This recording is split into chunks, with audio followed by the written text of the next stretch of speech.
Et au menu de l'endroit où nous allons maintenant, poisson grillé et piperade. Cap sur Biarritz, ville balnéaire chargée d'histoire.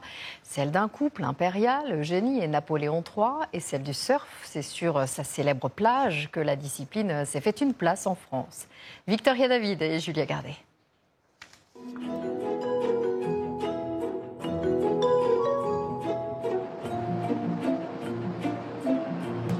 C'est un mélange étonnant. Un village de pêcheurs, devenu ville impériale, puis cité balnéaire, aux vagues mythiques. Découvrons Biarritz et ses 1000 visages. Notre week-end à Biarritz commence sur la plage de la Côte des Basques. Le cours de surf est notre premier incontournable.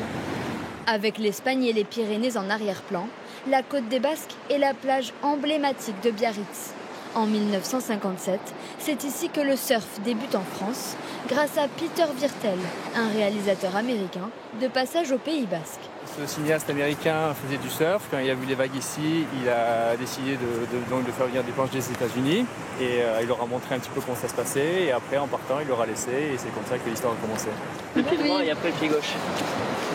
Christophe est notre professeur du jour. Son père a créé la première école de surf française. Aujourd'hui, elles sont une vingtaine, à donner des cours d'avril à novembre. Comptez 45 € pour une heure, de sensations fortes.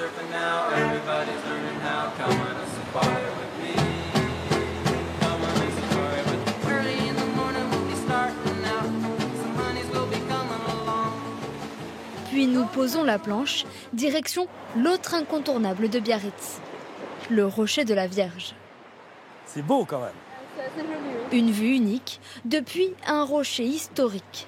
En 1864, c'est Napoléon III qui fait installer une vierge au-dessus de l'océan. La Vierge, elle vient là pour sauver un chantier. Napoléon III a l'idée de créer un port-refuge à Biarritz. Le chantier ne fonctionne pas très bien. On va poser une vierge sur le rocher le plus important du site du chantier. Mais ça ne marche toujours pas.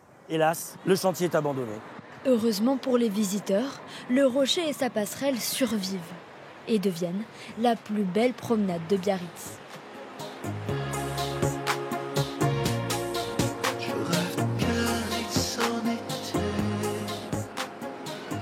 Mais le charme de la ville se cache aussi dans des lieux plus discrets. Nous découvrons le pittoresque port des pêcheurs, niché au creux d'une falaise. Avec un peu de chance, vous y croiserez ses habitués. Si vous voulez visiter. Le port est un peu un village dans la ville. Avec ses 65 crampottes colorées, des cabanes de pêcheurs louées par les propriétaires des bateaux. C'est celle-ci là-bas ? Oui. Pierre loue la sienne depuis plus de 50 ans. Alors là, c'est le coin pêche. Faites attention à la tête. Parce que c'est très bas. Hein. Alors tous les week-ends, on est là. Tous les samedis, dimanches, un petit casse-croûte avec les copains. Crampotte, ça veut dire petite nuit. À l'époque, c'était un port de pêche, de baleines et après de sardines. Au lieu de rentrer chez eux, ils dormaient à la crampotte. Désormais, on ne dort plus au port, mais on y mange très bien. C'est notre premier bon plan. Bonjour, on peut manger pour deux ? Avec grand plaisir. La spécialité de la Casa Juan Pedro, c'est évidemment le poisson grillé. On le fait juste griller. Après, on rajoute une petite sauce dessus. Ici, on fait très simple.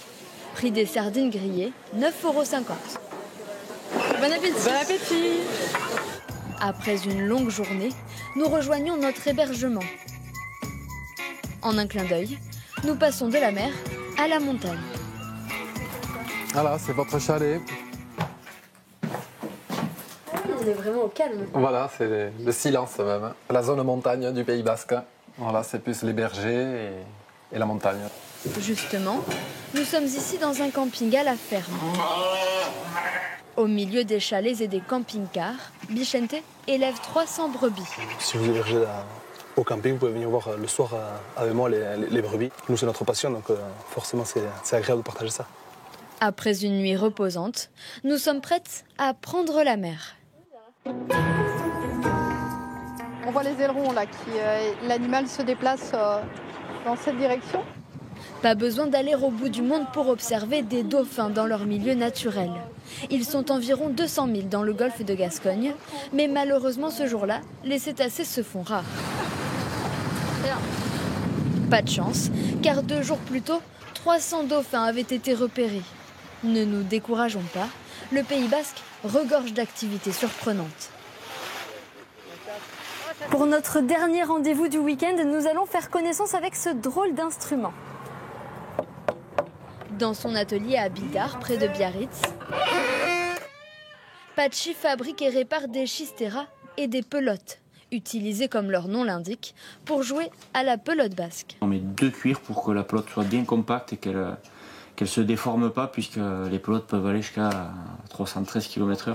Passons à la pratique, direction le fronton. On a le droit de rattraper après un rebond maximum. Toute l'année, Patxi initie les visiteurs.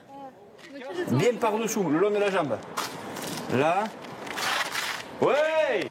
Et quand Julia troque sa caméra pour un chistera, Allez Julia, c'est à toi d'essayer maintenant. Allez. nous échangeons même quelques pelotes. De quoi terminer notre week-end avec un peu de courbature et beaucoup d'histoires à raconter.